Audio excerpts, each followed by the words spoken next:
What about the loss of jobs and the drop in the GDP? You see, if you look at the drop in the GDP, from March around 7.9% or so, 16, for 2 to 3 quarters, the GDP had been slightly slipping. This is before the demonetization itself. And that slippage had nothing to do with the demonetization. That had more to do with another factor. We had a large public investment. We had a large foreign direct investment. But we had inadequate private investment because we had also inadequate support from the banking system. The Reserve Bank itself had imposed very tight provisioning norms on the banks because of the kind of legacy problems which were left behind as far as the banks were concerned. Now, this problem is there. Now, the remonetization which was done in India was almost immediate.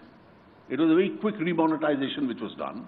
Of course, the quantum of high denominational currency was squeezed by the Reserve Bank a little bit. And therefore, you had some impact for a quarter or so.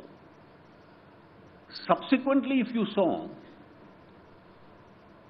the impact is not so much of the demonetization, but when on the 1st of July, we had announced the GST date. If you critically analyze the GST, the data, in that quarter, the services went up to 8.7%, but it's the manufacturing which came down. So people were buying. Demonetization hadn't had any impact. They had the money to buy. They even bought goods from abroad because the current account deficit moved up a little to 2.4. So people were buying. The services moved up. But they were destocking the existing stocks because they wanted to now manufacture under the new tax regime itself. So these are at least 2 significant structural reforms back to back with each other. And I'm quite sure that both of them are now behind us. No, particularly the loss of jobs, and there's some estimates 1.5 million jobs had dropped. You see, these are, I'll tell you, a lot of this is anecdotal. Because I saw on a lot of your television programs, even during that period, well, the sale is down to 10% or 20%, etc. But finally, when the 6.1% growth GDP figure came, which is low by our standards, but not a terrible one, it didn't seem to be indicating those figures. And therefore, rather than go by anecdotal evidence which becomes more gossipy, one has to go by the real figures itself. And they show the real figures?